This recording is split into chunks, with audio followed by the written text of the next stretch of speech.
Hari pertama sekolah, seorang pria ditertawakan dan didorong dari gedung tinggi. Tanpa diduga, lompatan itu membawanya kembali ke 2 tahun yang lalu. Awalnya dia pikir ini hanya mimpi sebelum kematiannya. Lalu dia mengambil pulpen di atas meja dan menusuk pahanya. Rasa sakit yang nyata, membuatnya sadar bahwa dia benar-benar kembali ke masa lalu. Saat itu, seorang berandalan di kelas berteriak. Lalu dia mulai menindas teman-teman sekelasnya. Dan di kehidupan sebelumnya, saya menjadi target mereka. Karena ikut campur dalam penindasan ini, saya merasa bimbang. Haruskah saya menghindari masalah atau membalas dendam? Lalu saya membuat keputusan dan berjalan ke arah berandalan itu. Si rambut kuning melihat ada kejutan tersembunyi. Tiba-tiba dia tertarik pada saya. Saya menatap matanya dan memintanya berhenti. Menyakiti teman-teman sekelas. Tapi si rambut kuning sudah terbiasa bersikap arogan. Sambil tersenyum, dia balik bertanya apakah saya mencari mati. Saya langsung meninju wajahnya dengan keras. Park Min-chul terkejut karena pukulan saya. Dia tidak tahu apa salahnya. Tapi saya berbeda. Saya sudah lama menunggu momen ini. Di kehidupan sebelumnya, saya tidak mendengarkan teman saya. Dan mencoba menghentikan Park Min-chul. Sejak saat itu, hidup saya seperti di neraka. Saya dipaksa bermain game untuk mereka siang dan malam. Tapi sekarang saya bisa dengan mudah melukai Park Min-chul. Teman-teman sekelas saya terkejut melihatnya. Lalu saya menjambak rambut Park Min-chul. Asteris bang, asteris. Saya membenturkan kepalanya ke meja. Lalu saya memukulnya beberapa kali. Tapi setelah saya berhenti, Park Min-chul masih memaki saya. Saya berbalik dan berlari kembali. Dan menendang wajahnya dengan keras. Tiba-tiba sebuah bangku dilemparkan ke arah saya. Saya menoleh, dan melihat anggota geng Park Min-chul.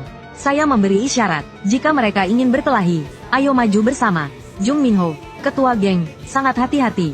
Dia tahu memukul Park Min-chul akan membuat mereka marah. Sepertinya orang ini gila atau punya backingan. Lalu dia menyuruh Kang Chang-seok, petarung terbaik mereka, untuk menguji saya. Saya tidak takut dengan Kang Chang-seok. Saya sudah punya cara untuk menghadapinya.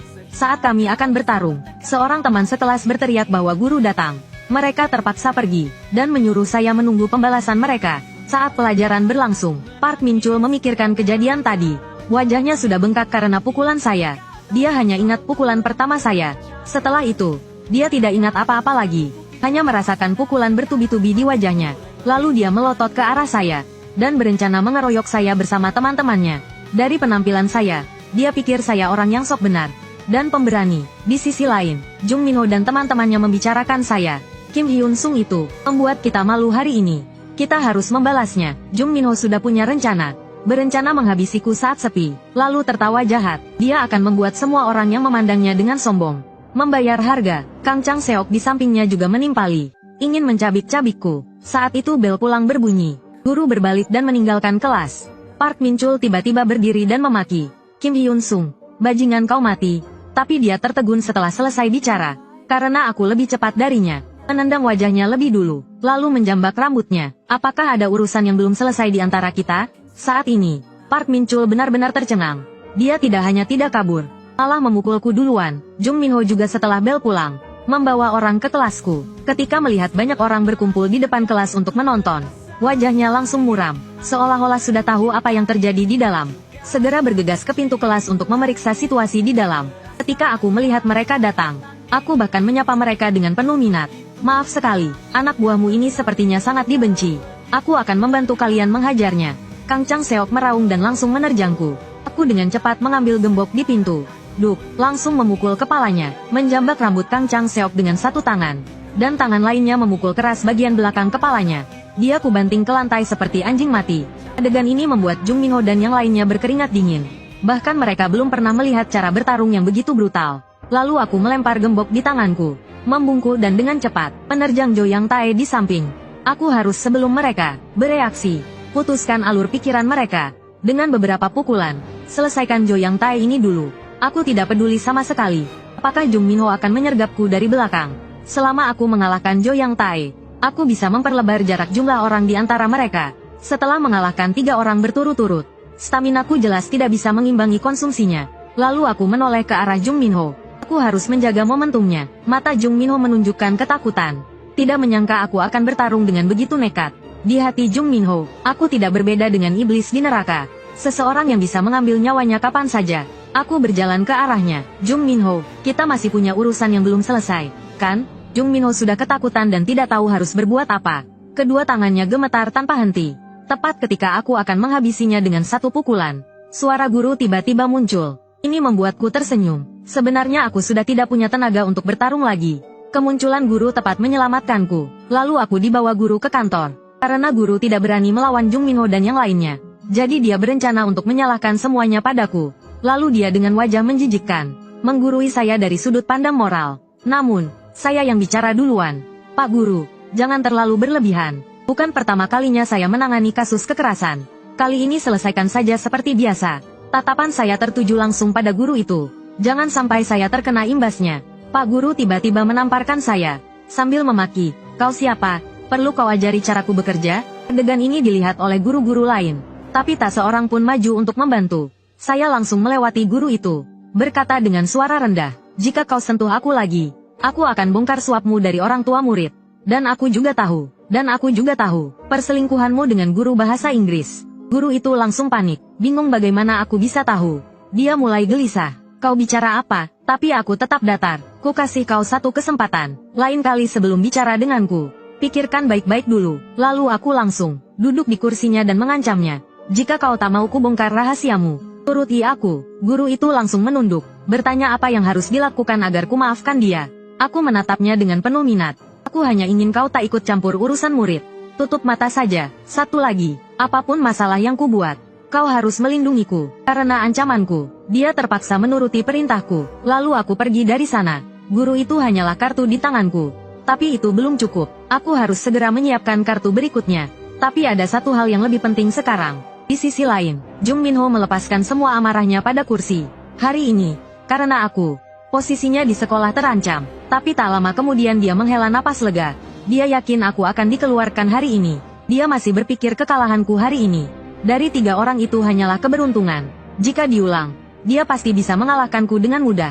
Tiba-tiba pintu di banting terbuka. Aku muncul di ambang pintu.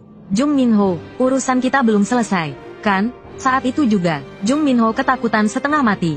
Keringat dingin mengucur di wajahnya. Buk, aku meninju wajah Jung Minho. Tubuhnya terdorong ke belakang. Dia sedikit linglung, tak mengerti kenapa aku berani memukulnya. Tanpa menunggu dia bicara, aku melangkah mendekatinya. Jung Minho hampir menangis ketakutan. Matanya penuh ketakutan melihatku. Wos, aku bergerak cepat di lantai. Pak, Kuk tendang lehernya. Tendanganku membuat Jung Minho memuntahkan darah. Tapi ini belum berakhir. Tinjuku mendarat keras di wajahnya. Senyum di wajahku tak pernah hilang sejak aku masuk. Karena aku sudah menunggu momen ini sejak lama. Guru melihat keributan di dalam dari jendela. Jung Minho sangat gembira melihat guru itu. Dia yakin guru yang sudah menerima uang ibunya akan menyelamatkannya. Tapi tiba-tiba guru itu berbalik. Jung Minho tercengang. Aku terkekeh. Di sekolah ini, jangan berharap ada yang akan menyelamatkanmu. Di sisi lain, guru itu gemetar ketakutan di kantornya. Karena masalah yang kubuat kali ini benar-benar di luar kemampuannya. Sudah ada beberapa siswa yang dikirim ke rumah sakit. Guru itu tahu kebiasaan sekolah. Pastinya mereka tidak ingin masalah ini menjadi besar. Jadi sekolah akan turun tangan dan menghukumku dengan berat. Tapi yang paling ditakuti guru itu adalah orang tua Jung Minho. Untuk urusan yang berkaitan dengan putra mereka, sebagian besar fasilitas sekolah dibangun dengan dana dari pasangan ini. Memikirkan bahwa dia tidak mampu menyinggung kedua pihak, dia sangat ketakutan. Guru itu tidak mau menyerah. Dia terus memikirkan cara. Tiba-tiba dia ingat aku belum menyentuh Jung Minho dan langsung melihat harapan. Dia tiba-tiba berdiri. Selama dia menghentikanku menyentuh Jung Minho, maka orang tua Jung Minho tidak akan ikut campur dalam masalah ini. Tapi ketika dia sampai di depan kelas Jung Minho, dia tidak percaya apa yang dilihatnya. Saat itu, dia merasa langit akan runtuh. Masalahnya sudah benar-benar membesar. Dia melihatku memukuli wajah Jung Minho berulang kali. Wajah Jung Minho sudah kubuat babak belur. Tapi matanya masih menatap ke arah guru. Guru itu langsung memalingkan muka. Aish, peduli setan dengan orang tua Jung Minho. Jika hubungannya dengan guru bahasa Inggris terbongkar, hidupnya akan hancur. Di dalam kelas, saat aku hendak menamparkan Jung Minho lagi, ekspresiku tiba-tiba berubah. Mereka hanya segini saja. Tapi aku dibully selama 2 tahun. Setelah membuliku, mereka sering bilang, aku dibully karena aku terlalu lemah. Tapi Jung Minho di depanku ini hanya gemetar ketakutan setelah kupukul beberapa kali. Dia gemetar ketakutan. Klep, ku lepaskan rambut Jung Minho. Dengan tatapan dingin, aku pergi dari sana. Siswa-siswa di belakangku tertegun oleh auraku. Aku kembali ke tempat dudukku dan menghela nafas lega. Kulirik Jung Minho di belakangku. Sampah, gumamku. Aku tahu betul, kalau aku tidak menyentuh Jung Minho, dia tidak akan kenapa-napa. Tapi Tuhan memberiku kesempatan untuk kembali ke 2 tahun yang lalu. Ini bukan berarti aku bisa menghindari perundungan dan hidup tenang. Ini baru permulaan. Lihat saja bagaimana sekolah akan menghukumku dengan berat. Di tempat lain, kepala sekolah mengadakan rapat darurat. Kepala sekolah Cheonil, Oh Daehuan, memarahiku habis-habisan. Guru-guru lain tidak keberatan, dan semuanya setuju. Lalu, guru bahasa Inggris, Lee Min Yong, juga setuju dengan kepala sekolah, dan mendukung pemecatanku. Kim Hyun Sung, guru di sampingnya terkejut, dan memberi isyarat agar guru bahasa Inggris tidak ikut campur. Guru bahasa Inggris tampak bingung, dan tidak tahu apa salahnya. Ini membuat guru itu panik. Jika dia tidak ingin hubungan mereka terungkap, dia harus mati-matian membelaku. Lalu dia melirik ke arahku. Tapi aku tidak menanggapi tatapannya. Memberi isyarat agar dia mengurusnya sendiri. Lalu guru itu mulai membelaku. Meskipun Kim Hyun Sung bersalah, akar masalahnya adalah Jong Min Ho dan kelompoknya. Kepala sekolah menoleh dan bertanya apa maksudnya. Maksud tersiratnya adalah, mengapa dia membela Kim Hyun Sung? Guru itu, di bawah tekanan, melanjutkan, Jong Min Ho dan kelompoknya adalah penyebab utamanya. Perilaku mereka yang terus-menerus merundung dan menindas siswa lain, membuat Kim Hyun Sung tidak tahan, dan akhirnya menyebabkan insiden ini. Jika Kim Hyun Sung dikeluarkan, itu berarti melanggar tugas seorang guru. Kepala sekolah mendengarkan dengan tatapan tajam. Tapi kita tetap harus menghukumnya, kan? Guru itu masih ingin membela, tetapi dipotong oleh bentakan kepala sekolah. Orang tua Jong Min Ho tidak akan membiarkan hal ini begitu saja. Jadi dia harus mengorbankan Kim Hyun Sung untuk meredakan amarah mereka, untuk menjadikan SMA Cheonil sebagai universitas bergengsi. Kita harus menjaga hubungan dengan orang-orang yang berpengaruh. Lalu dia memutuskan untuk mengadakan komite disiplin seminggu kemudian. Dan satu hal lagi, Kim Hyun Sung akan diskors sebelum sidang. Aku tersenyum kecut, aku sudah menduga ini akan terjadi. Lalu aku berdiri, dan mengatakan bahwa aku akan menerima keputusan sekolah tanpa syarat. Setelah aku meninggalkan ruang rapat, guru itu segera mengejarku, dan terus membelaku. Dia benar-benar berusaha sekuat tenaga untuk membelaku. Tapi karena aku menyentuh Jong Min Ho, masalah ini di luar kemampuannya. Aku mencibir dalam hati. Aku tahu guru itu tidak bisa mengatasi masalah ini. Jadi aku tidak berharap banyak padanya. Lalu aku berhenti. Aku tahu kau sudah melakukan semua yang kau bisa. Tapi, Pak Guru, sejak awal, kau tahu Park Min Chol dan kelompoknya merundung siswa lain. Tapi kau selalu menutup mata.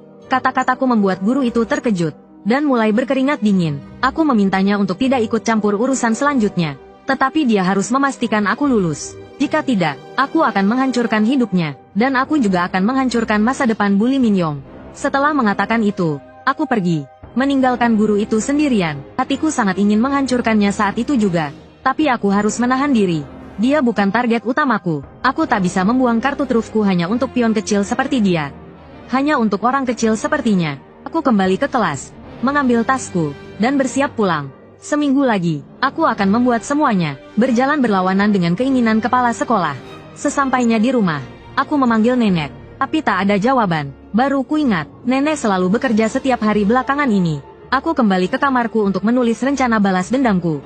Ku ketuk buku catatanku. Aku harus menguasai daerah sekitar dalam 2 tahun dan membangun fondasi. Jadi aku harus memenuhi 3 syarat ini. Pertama, kekuatan. Untuk menghadapi orang kuat, kemampuanku harus setara. Jika aku bisa menarik orang itu ke sisiku, maka aku akan punya keuntungan besar dalam perkelahian nanti. Kedua, pengaruh. Aku harus membentuk kelompok dengan tujuan yang sama denganku. Aku berpikir keras sendirian di kamarku. Intinya, aku hanya seorang siswa yang tak punya apa-apa, tak punya sesuatu yang meyakinkan. Aku perlu rencana utama, dan membangun koneksi yang dibutuhkan. Ketiga, latar belakang. Aku harus punya latar belakang untuk menyelesaikan semua masalah besar. Dengan begitu, aku bisa menjalankan rencanaku. Di sisi lain, seorang pria mengamuk di kantor polisi. Dia dibawa ke sana untuk diinterogasi karena berkelahi. Para polisi juga pusing menghadapinya, karena orang ini bukan orang sembarangan. Di Daesan, dia seperti seorang pangeran. Setelah melampiaskan amarahnya, pria itu duduk kembali. Sebenarnya, dia bukan yang salah dalam perkelahian hari ini. Dia sendiri juga bingung. Saat keluar dari minimarket, dia dikeroyok beberapa preman, dan dipukul duluan. Tapi polisi tak mau mendengarkan penjelasannya. Mereka hanya tahu para preman itu sekarang berada di ruang ICU. Inilah yang membuat Go Chang Beom pusing. Perusahaan ayahnya akan segera menunjuk penerus. Sebagai anak tertua, dia hanya lulusan SMA. Sedangkan adiknya lulusan universitas ternama di luar negeri. Tak ada bandingannya. Jika media tahu dia terlibat perkelahian, maka dia tak akan punya kesempatan jadi penerus. Jadi dia langsung berdiri dan mengatakan, bukan dia yang memulai perkelahian. Dia hanya membela diri. Tapi polisi itu menatapnya dingin. Apa kau punya bukti untuk itu? Pertanyaan itu membuat Go Chang Beom terdiam. Dia bahkan menyerah untuk menjadi penerus. Tiba-tiba, matanya melirik ke belakang, dan melihatku duduk di sana. Dia jadi penasaran, kenapa seorang pelajar ada di sana selarut ini?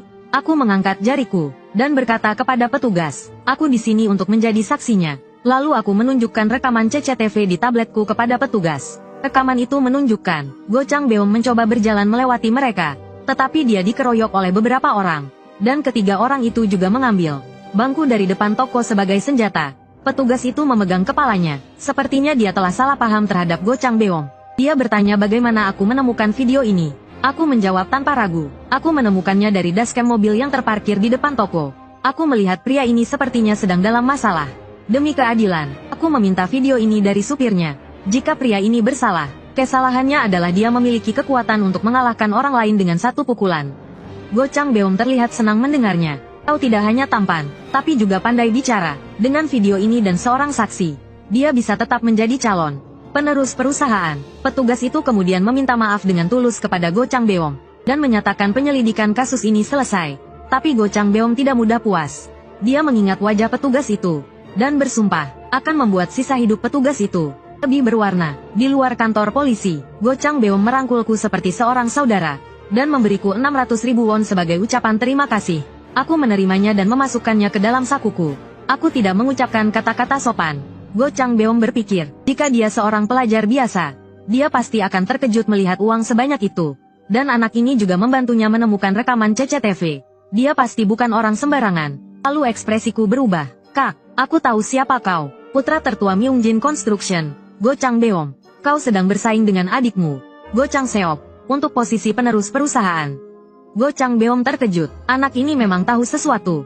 Go Changbeom mengepalkan tangannya, dan bertanya dengan dingin siapa aku, dan apa tujuanku mendekatinya. Aku balas menatapnya. Aku juga melotot. Kurasa kejadian hari ini bukanlah kebetulan. Lalu aku tersenyum licik. Pak, aku benar. Kak Go Changbeom, aku pernah mendengar nama Go Changbeom di berita di kehidupan sebelumnya. Karena dia juga, aku ingat beberapa hal tentang Myungjin Construction. Jika kau percaya padaku, berikan aku 1 jam. Aku yakin kau tidak akan rugi. Go Changbeom jelas terlihat tidak percaya, dan sedikit marah. Lalu aku menekankan ucapanku, dan menunjuknya dengan jariku. Maksudku, kau, Go Changbeom, tidak akan rugi dalam hidupmu. Kemudian, kami berdua pergi ke kedai kopi terdekat. Aku menunjukkan video asli rekaman CCTV kepadanya. Kupikir paruh kedua video sudah cukup untuk membuktikan dia tidak bersalah.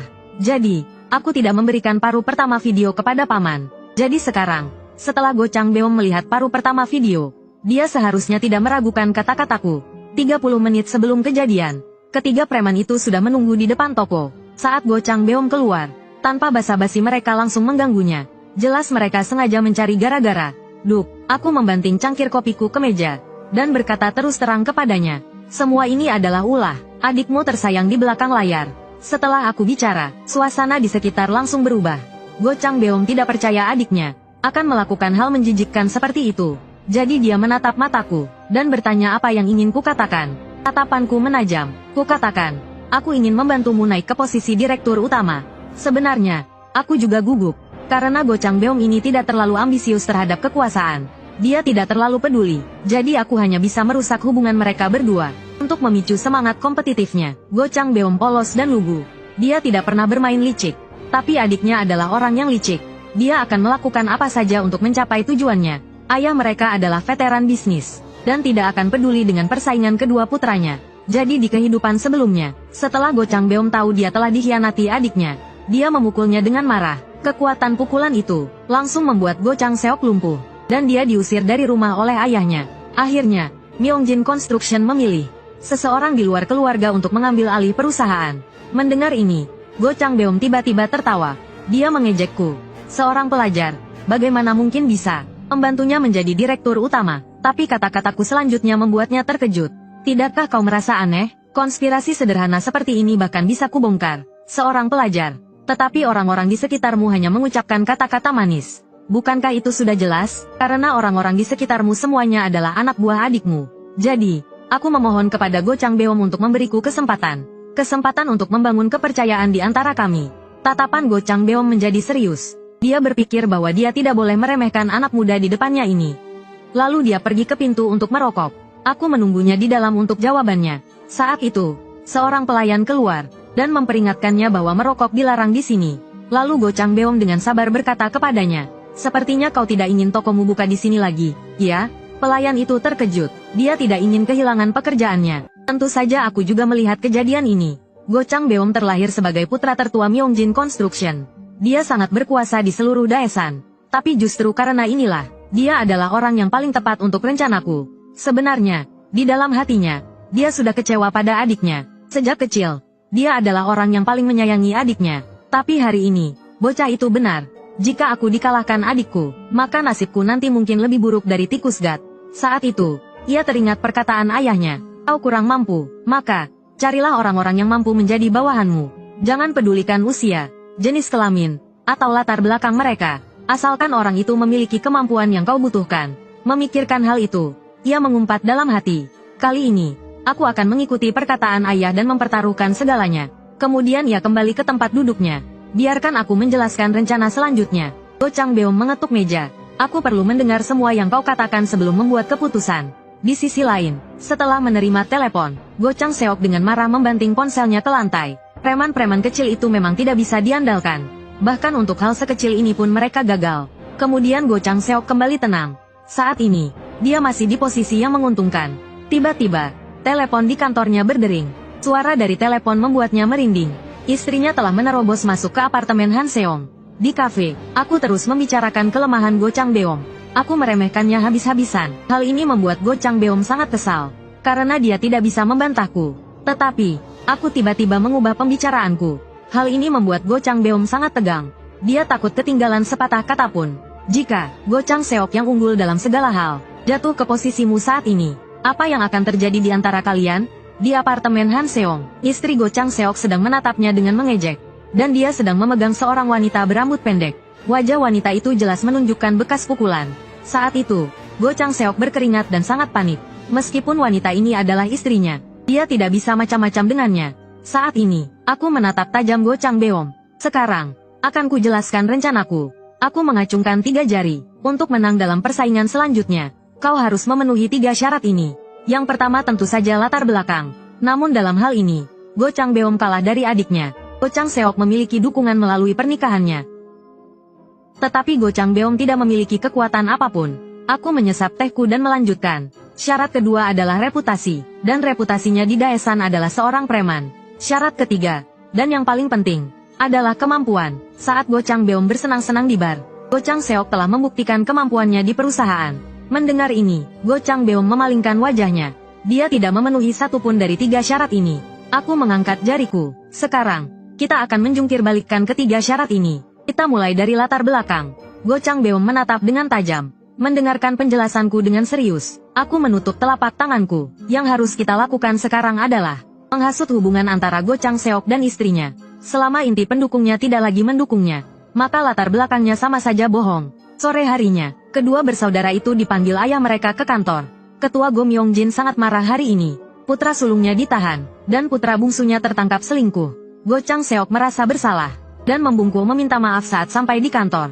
Go Myongjin langsung memarahinya. "Aku harus memohon pada ayah mertuamu untuk menyelamatkan pernikahanmu. Aku memintanya untuk memberimu kesempatan dan tidak bercerai." Meskipun begitu, istri Go Chang Seok tetap memilih untuk pisah ranjang. Go Myongjin sangat kesal. Dia telah mengatakan berkali-kali bahwa jika seorang pria tidak bisa mengendalikan dirinya sendiri, maka keluarganya akan hancur.